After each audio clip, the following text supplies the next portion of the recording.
اور پھر اللہ تعالیٰ اسرائیل علیہ السلام کی بھی روح نکال دے گا۔ اسرائیل جو سب کی روح نکالتے ہیں ان کو بھی موت ہے، ان کو بھی موت ہے۔ اور پھر ہم نے پڑھا کل شیء ہالک الا وجہہ، ہر شے فنا ہو جائے گی سوائے رب العالمین کے۔ تم لوگوں کو دیکھو گے کہ پتنگوں کی طرح سے اڑ رہے ہوں گے، اور پہاڑوں کو دیکھو گے کہ روئی کا پہا جو ہوتا ہے، روئی کا پہا اس طرح سے پہاڑ بکھر چکے ہوں گے۔ اور اس کے بعد یہ قیامت جو آنی ہے اس کا یعنی پروسیس کس طرح سے، شروعات کیسی ہوگی، وہ ایک لمبی گفتگو ہے۔ مختصراً عرض کرتا ہوں کہ آیات حضور اکرم صلی اللہ تعالیٰ علیہ وسلم کی احادیث میں جو نشانیاں بیان کی گئی ہیں اس اعتبار سے قیامت کے قریب بڑی بڑی نشانیاں آئیں گی۔ دجال آئے گا، دابۃ الارض آئے گا، یاجوج ماجوج نکلیں گے، پھر اس کے بعد سورج پچھم سے نکلے گا۔ یہ سب بڑی بڑی نشانیاں ہیں۔ حضرت عیسیٰ علیہ السلام کا نزول اس سے پہلے، یہ سب ہو جانے کے بعد پھر روئے زمین پر سے مسلمان ختم ہو جائیں گے۔ پھر ایک وقت آئے گا کہ جب سب لوگ اپنے اپنے کاموں میں مصروف ہوں گے، کوئی کسی کو پڑی نہ ہوگی، اور پھر دنیا میں سب اپنے اپنے کاموں میں اس طرح سے مصروف ہوں گے، کوئی کپڑا کاٹ رہا ہے، کوئی دودھ دوہ رہا ہے، کوئی کھیتی باڑی میں ہل چلا رہا ہے۔ اللہ تعالیٰ قرآن میں فرماتا ہے کہ تم دیکھو گے ان زلزلۃ الساعۃ شیء عظیم یوم ترونھا تذہل کل مرضعۃ عما ارضعت وتضع کل ذات حمل حملھا، اچانک ایک سور کی آواز آئے گی، وہی سور آج ہم نے تلاوت میں پڑھا ہے۔ اسرافیل علیہ السلام اللہ کے ایک فرشتے ہیں، ایک باجے کی شکل کی چیز وہ لے کر کھڑے ہیں، وہ بجانا شروع کریں گے۔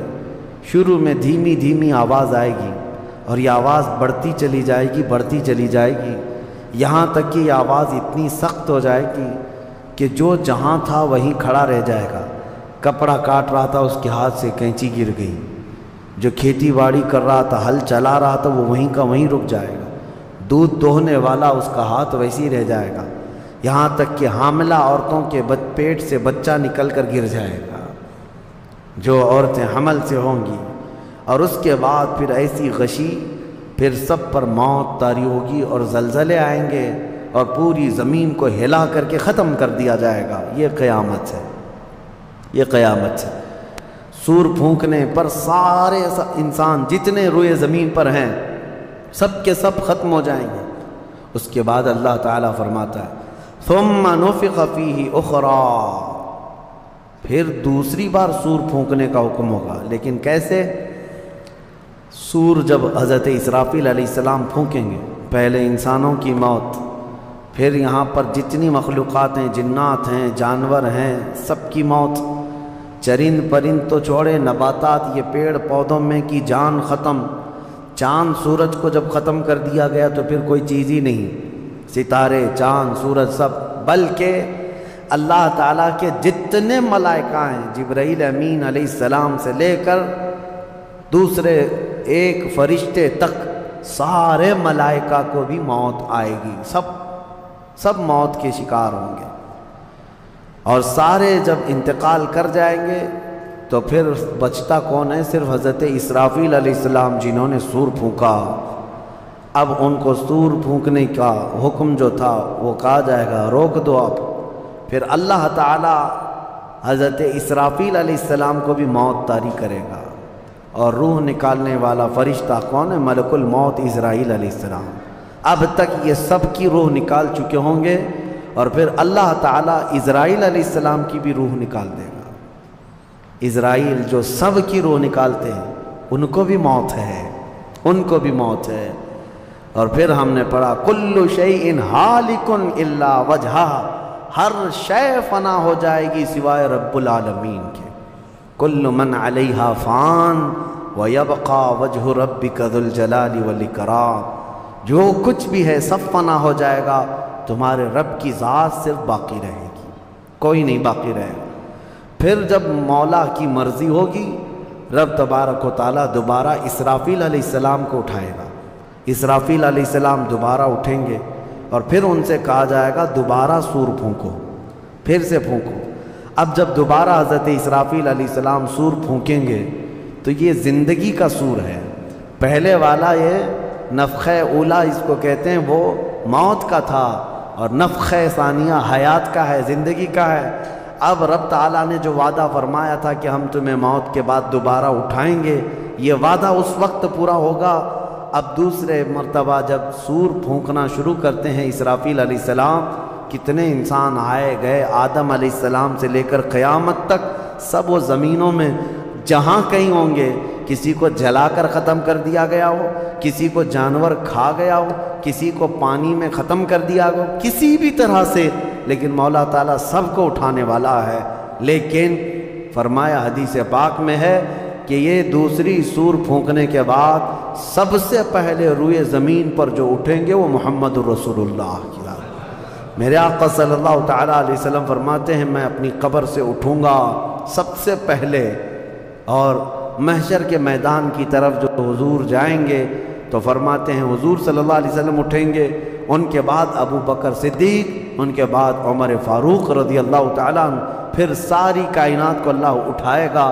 اور جب رسول کریم صلی اللہ تعالیٰ علیہ وسلم فرماتے ہیں میں میدان قیامت میں اس حال میں آؤں گا کہ میرا ایک ہاتھ ابو بکر کے کندھے پر ہوگا، دوسرا عمر ابن خطاب کے کندھے پر ہوگا.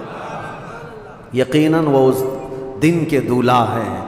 قیامت کا منظر ہے جب رسول کریم صلی اللہ تعالیٰ علیہ وسلم تشریف لائیں.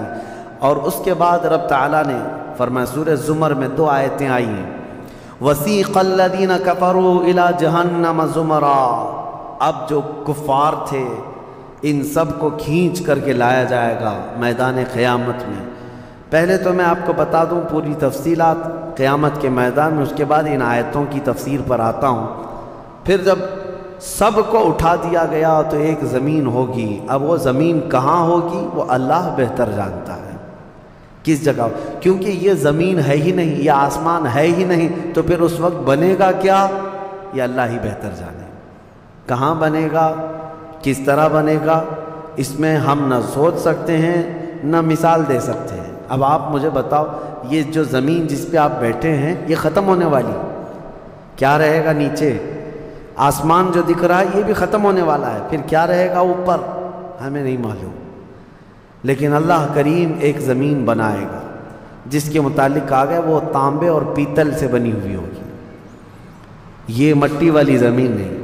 اور پھر اس کے بعد سورج کو پھر دوبارہ زندہ کیا جائے گا اور سورج کو سب کے سروں پر لا کر کھڑا کر دیا جائے گا. اب وہ زمین اور جس میں سارے انسانوں کو جمع کر دیا گیا ہے، آپ اندازہ کریں وہ زمین میں نہ کوئی عمارت ہوگی نہ درخت ہوگا، وہ بالکل فلیٹ زمین ہے، صرف میدان ہی میدان ہے. ایسا نہیں ہے کہ یہاں پر کوئی میدان اور تھوڑی دور کے بعد کوئی عمارت دکھے گی یا کوئی درخت دکھے گا یا کوئی پہاڑ، نہیں، کچھ نہیں، صرف سیدھی زمین. اسی لیے کہ وہاں تم 500 سال بھی اس میدان میں بھاگتے رہو گے تو سائے کے لیے ایک پتا بھی نہیں ملے گا، ایک پتا بھی نہیں، کہاں سایہ حاصل کر سکو. لیکن کچھ خوش نصیبوں کے لیے اللہ نے فرمایا کہ عرش کا سایہ انہیں اللہ عطا فرمائے. وہ کون لوگ ہیں؟ ان میں کئی لوگ ہیں، جس میں سے ایک ہی میں بتاتا ہوں، رجل تعلق قلبہ بالمساجد. وہ ایسا آدمی جس کا دل مسجدوں میں لگا ہوا ہے، قیامت کے دن اسے اللہ عرش کا سایہ عطا فرمائے. آپ کی نماز ہو گئی، بیٹھے کیوں ہیں؟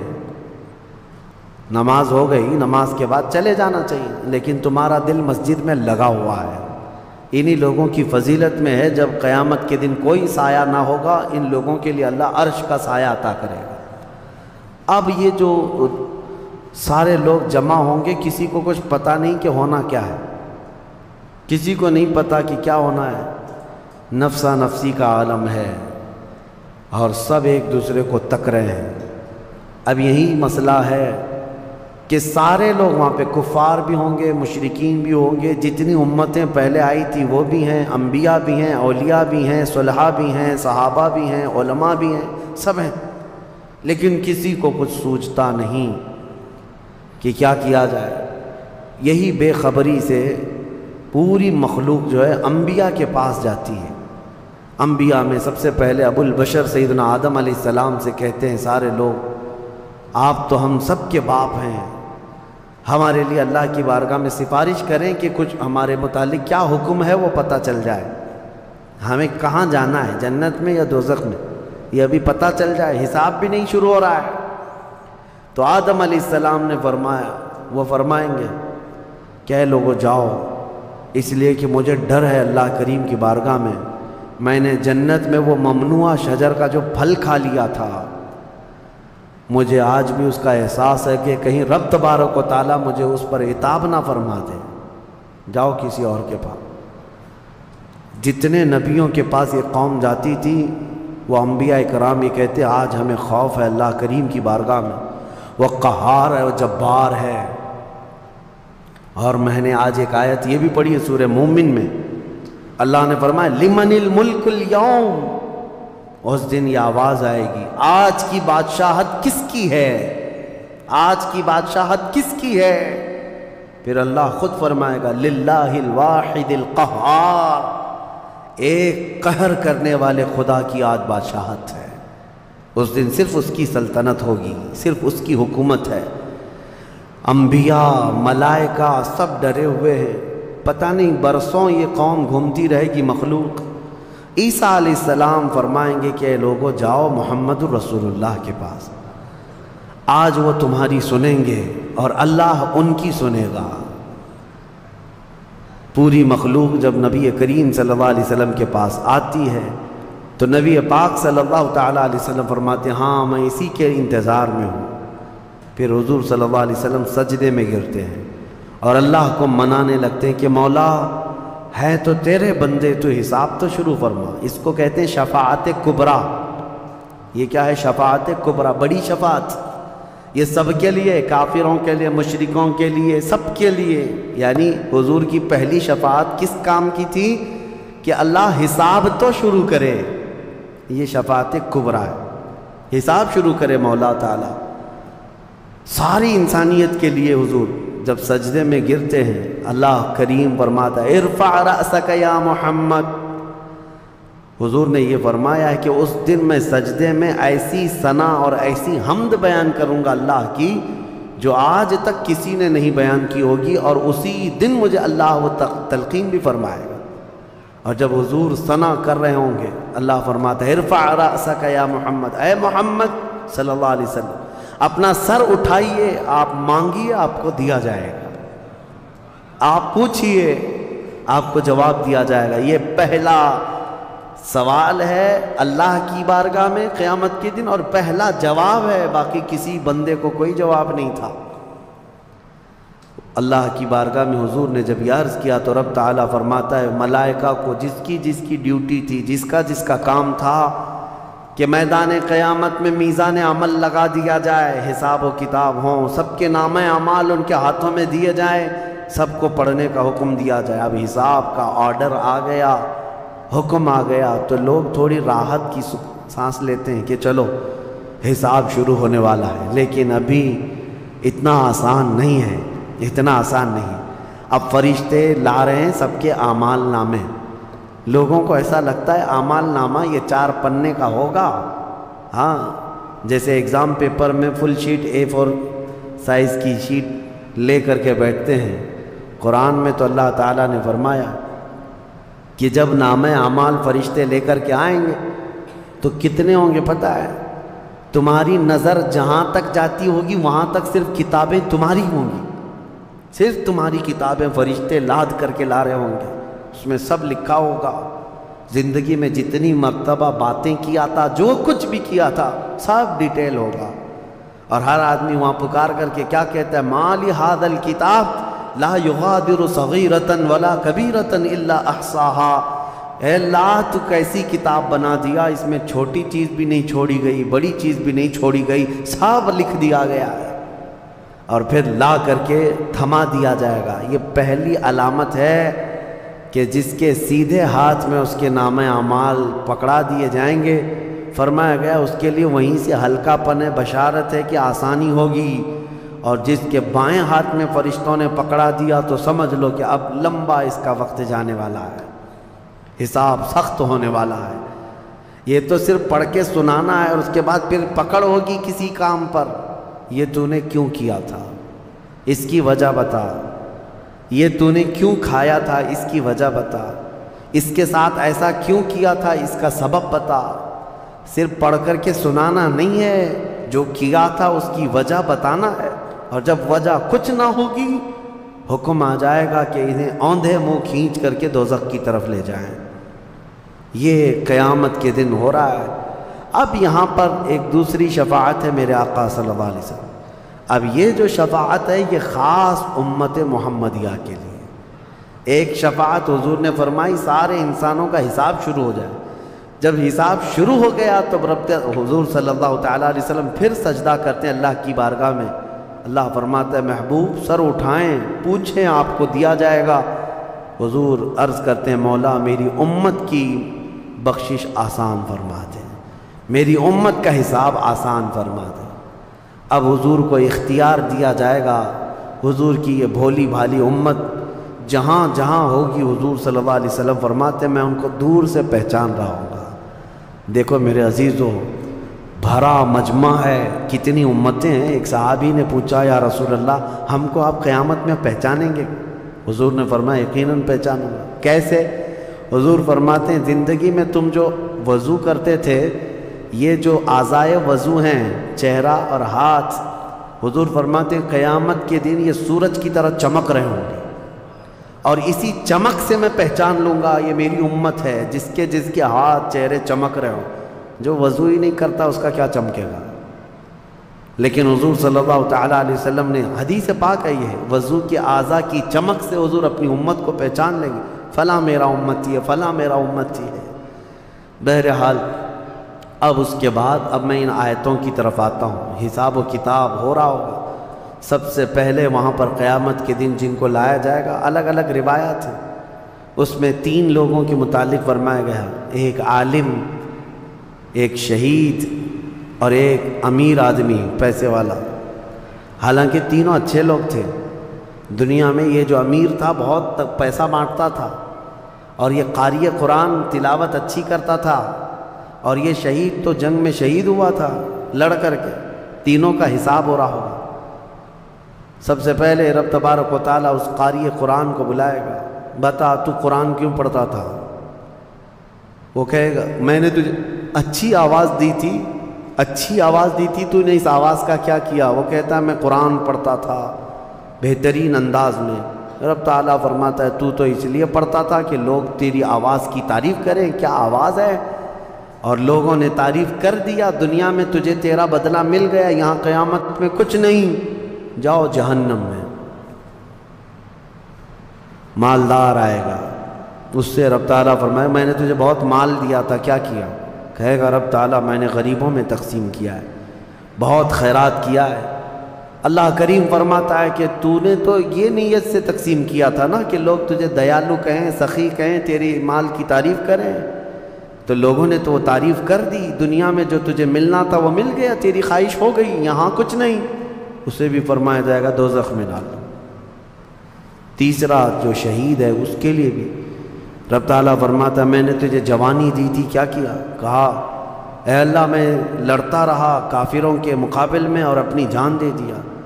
فرماتا ہے رب تعالیٰ کہ تو یہ سوچتا تھا نا کہ لوگ تیری بہادری کی تعریف کریں، لوگ تجھے بطل جلیل کہیں، مجاہد کہیں، تو یہ لوگوں کی تعریف سننے کے لیے کرتا رہا۔ اگر تیری یہی خواہش تھی اور لوگوں نے تیری تعریف دنیا میں بہت کر دی، اب یہاں تیرا کچھ نہیں ہے، اسے بھی دوزخ میں بھیج دیا جائے۔ یہ ریاکاری ہے۔ یہ پہلا حساب جن لوگوں کا ہونے والا ہے، یہ 3 لوگوں کے بارے میں حدیث پاک میں۔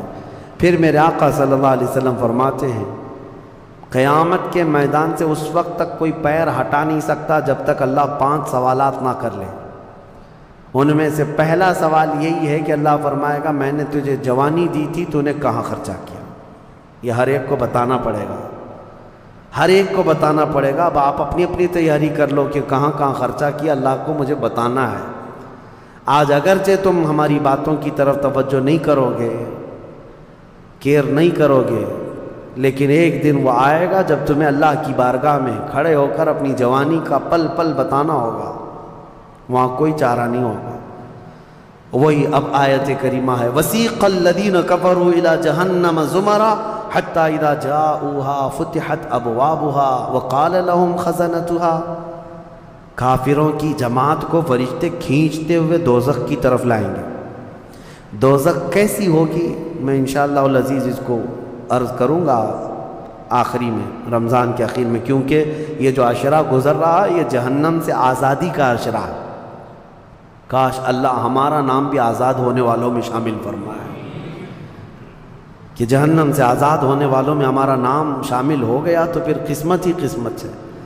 جب لایا جائے گا دوزخ کے کنارے جماعت کی جماعتیں آ رہی ہوں گی، جماعت یہاں پر اللہ نے فرمایا زمرہ یعنی بہت کثیر تعداد میں جماعت کو کھینچ کر کے لایا جائے گا، پھر دوزخ کے دروازے کھول دیے جائیں گے، فتحت ابوابها، دروازے کھول دیا جائے، وقال لهم خزنتها، اور جو دربان ہے دوزخ کے دروازے پر حضرت مالک، وہ فرشتے ہیں بڑے سخت قسم کے فرشتے ہیں، وہ ان سے پوچھیں گے، جو جماعت دوزخ میں ڈالے جانے کے لیے لائی جا رہی ہوگی ان کو پہلے پوچھیں گے الم یأتکم رسل منکم یتلون علیکم آیات ربکم وینذرونکم لقاء یومکم ھذا، اے لوگوں کیا تمہارے پاس اللہ کا کوئی رسول نہیں آیا تھا؟ کیا تمہیں اللہ کی آیتیں پڑھ کر کے کسی نے نہیں سنایا تھا؟ یا آج کے دن کے بارے میں تمہیں کسی نے ڈرایا نہیں تھا کہ قیامت آنے والی ہے؟ یہ دوزخ کا فرشتہ لوگوں سے پوچھے گا، قرآن میں اللہ فرماتا ہے، تو لوگ کیا کہیں گے؟ قالوا بلا ولکن حقت کلمۃ العذاب، وہ کہیں گے ہاں کیوں نہیں آئے تو تھے لیکن ہم جھٹلا دیے تھے، نبیوں کے پیچھے نہیں چلے، قیامت کے دن پر یقین نہیں رکھے، اور عذاب ہمارے اوپر واجب ہو گیا، ہم جا رہے ہیں۔ قیل ادخلوا ابواب جہنم خالدین فیہا، ان سے کہا جائے گا ادخلوا ابواب جہنم، داخل ہو جاؤ جہنم کے دروازوں میں، خالدین فیہا، ہمیشہ تم رہو گے یہاں پر۔ یہ کافروں کے لیے ایسی آواز آئے گی کہ وہ چیخ مارتے ہوئے دوزخ میں کود رہے ہوں گے۔ فَبِئْسَ مَثْوَى الْمُتَكَبِّرِينَ، اللہ فرماتا ہے کیا ہی بری جگہ ہے، کیا ہی برا ٹھکانہ ہے یہ گھمنڈ کرنے والوں کا، زمین پہ اترانے والوں کا جو اللہ کو نہیں مانتے تھے۔ اب سنیے 1000 سال تک دوزخ میں جلتے کڑتے رہیں گے، پکارتے رہیں گے اے مالک اے مالک اے مالک اے مالک۔ کون؟ جو دربان دوزخ ہے، دربان ہے دوزخ کے دروازے کا، وہ 1000 سال کے بعد سن کر کے پوچھیں گے کیا بات ہے تمہاری، کیا چاہتے ہو؟ کفار و مشرکین کہیں گے کہ ہماری بات کرا دے اللہ سے، ہماری بات کرا دے اللہ سے کہ کچھ ہم پر بھی رحم ہو جائے۔ حضرت مالک کہتے ہیں خدا قہار ہے غضب پر، خدا قہار ہے غضب پر۔ اللہ کریم کی بارگاہ میں بات کرنے کی بڑے بڑے فرشتوں کی ہمت نہیں ہے، کہیں گے ابھی نہیں میں بات کرا پاؤں گا، پھر وہ 1000 سال اور عذاب میں جلتے رہیں گے، چیختے رہیں گے۔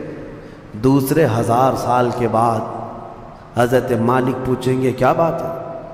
جہنمی کہیں گے کہ اے مالک تو ہماری بات کرا دے اللہ سے۔ آپ کی بار حضرت مالک کہتے میں ہمت کرتا ہوں، اللہ قدیر و جبار کی بارگاہ میں عرض کرتے مولا جتنے بھی دوزخ میں جا چکے وہ تجھے فریاد کر رہے ہیں، وہ تجھ سے بات کرنا چاہتے ہیں۔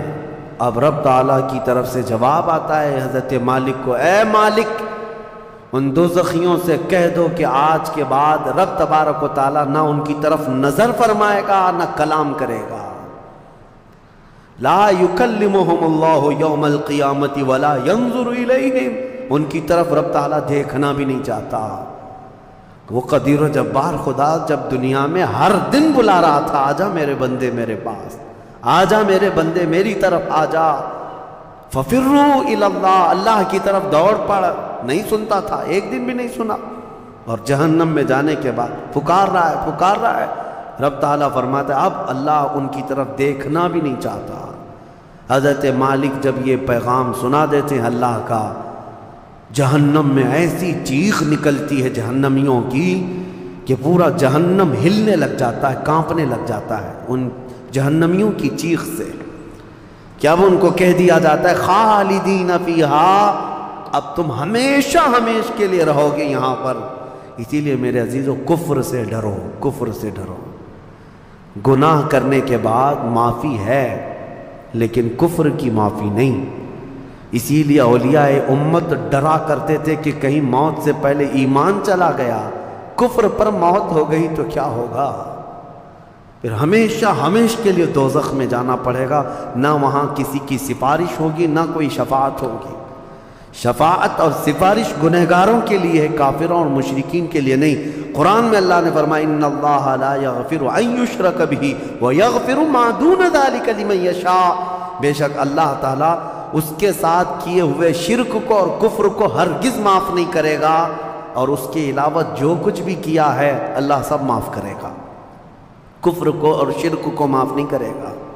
اب سنیے دوسری آیت ہے، وَسِيقَ الَّذِينَ اتَّقَوْا رَبَّهُمْ إِلَى الْجَنَّةِ زُمَرًا، اس میدان قیامت میں کچھ وہ جماعتیں بھی ہیں جو دنیا میں تقوی حاصل کر چکی تھی، فرمان خدا پر چلتی تھیں، ان کی نمازیں ٹھیک تھی، اللہ سے ڈرتے تھے، اپنی راتیں وہ رو رو کر گزارتے تھے، مولا کو پکارتے تھے۔ وہاں قیامت کے دن اللہ اللہ ان کے حال یہ ہیں کہ ان کا استقبال ہو رہا ہوگا، فرشتے ان کو سجا کر کے لا رہے ہوں گے، اور وہ بھی جماعت جماعت کے ساتھ جا رہے ہوں گے جنت کی طرف۔ تو جیسی وہ پہنچیں گے فتحت ابوابہا، قرآن میں ہے 7 دروازے جنت کے ان کے لیے کھول دیے جائیں گے۔ یہ پرہیزگار لوگ ہیں، یہ تقوی والے لوگ ہیں۔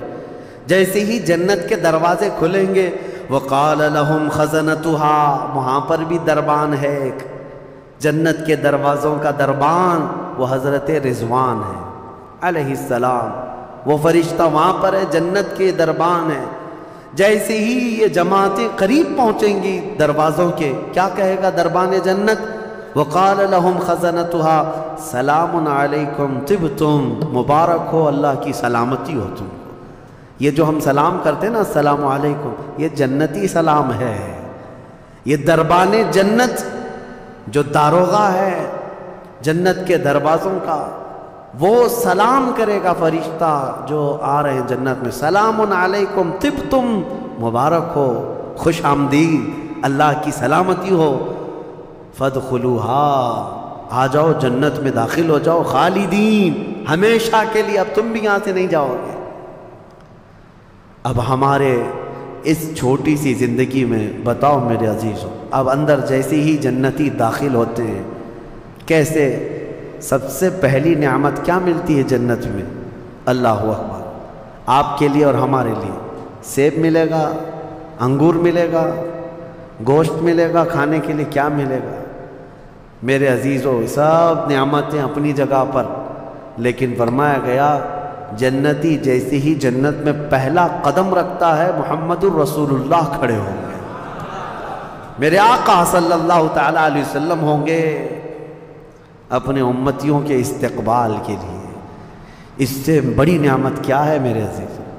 جنت میں داخل ہو جانے کے بعد اب سورہ واقعہ جب آپ پڑھیں گے تو جنت کا اس میں تذکرہ ہے۔ اللہ نے فرمایا ثلۃ من الاولین وقلیل من الآخرین علی سرر موضونۃ متکئین علیہا متقابلین، وہاں دیوان لگائے ہوں گے، بڑے بڑے محلات ہوں گے جن کی ایک اینٹ سونے کی، ایک اینٹ چاندی کی بنائی ہوگی، پورے زمین پر جو گھاس ہوگی وہ زعفران سے بھی زیادہ ملائم۔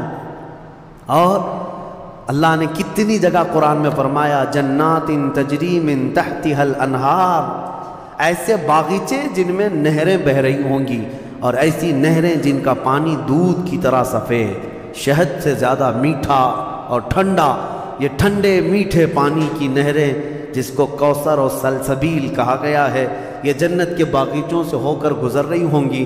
جنتی جتنے بھی ہوں گے وہاں پر وہ نہروں کے قریب بیٹھے ہوں گے، ان کے چہرے اتنے چمک رہے ہوں گے، وجوہ یومئذ ناظرہ، ایسے چمک رہے ہوں گے، دمک رہے ہوں گے، 14ویں کا چاند ان کے چہروں کے سامنے پھیکا ہوگا۔ یہ جنتیوں کے چہرے ہوں گے، اور وہ اپنے جب جنتی محل میں جائیں گے، ایک محل سامنے ہوگا، دوسرا محل ادھر ہوگا، آمنے سامنے جنتی باتیں کرتے ہوئے بیٹھیں گے۔ یہ قرآن پاک میں اللہ نے فرمایا ان کی خدمت کے لیے غلمان لڑکے بھی ہوں گے، حوران جنت وہ جنتیوں کی خدمت کے لیے ان کی بیویاں وہاں پر بنائی جائیں گی، وہ اتنی حسین و جمیل خوبصورت ہیں کہ جنتی کے لیے آج تک نہ ویسی خوبصورتی یا حسن دنیا میں کسی نے سنا ہے نہ دیکھا۔ یہ حوران جنت ہر جنتی کو دی جائیں گی۔ اب اس کے بعد جنت میں پہنچ جانے کے بعد تمہارے لیے کیا نہیں ہوگا؟ ایک طبقہ انبیاء کا ہے، ایک طبقہ جنت میں اولیاء کا ہے، ایک طبقہ شہداء کا ہے، ایک طبقہ صدیقین کا ہے، اور پھر جنتی کے لیے قرآن میں ہے جو وہ خواہش کرے گا فرشتے فوراً اس کے لیے وہ حاضر کریں گے۔ جو چیز کی خواہش کرے گا، جس دن تمہاری وہاں خواہش ہوگی کہ مجھے یہاں غریب نواز کا دربار دیکھنا ہے، جنت میں غوث پاک کہاں ہے وہاں جانا ہے، صحابہ میں خلفائے راشدین کہاں ہیں وہاں جانا ہے، انبیاء اکرام کہاں ہیں، شہداء و صالحین کہاں ہیں وہاں جانا ہے۔ جنتی گھوم رہا ہوگا، اور کیا ہی بہتر ہوگا جنتی جب یہ خواہش کرے گا مجھے محمد الرسول اللہ کے محل میں جانا ہے، وہاں بھی اسے پہنچایا جائے گا۔ وہ ہر ایک بڑے سے بڑے انبیاء، صالحین، شہداء اور رسولان اعظام کے ہاں جاتا رہے گا، آتا رہے گا، جاتا رہے گا، آتا رہے گا۔ جنت کی نعمتیں اس کی ختم نہیں ہوں گی، یہاں تک کہ اللہ کریم فرمائے گا حوران جنت کو یہ میرے وہ بندے ہیں جو صرف میری حمد سنتے تھے دنیا میں، اے حوران جنت تم اپنی میٹھی آواز میں اب میری حمد ان کو یہاں سناؤ۔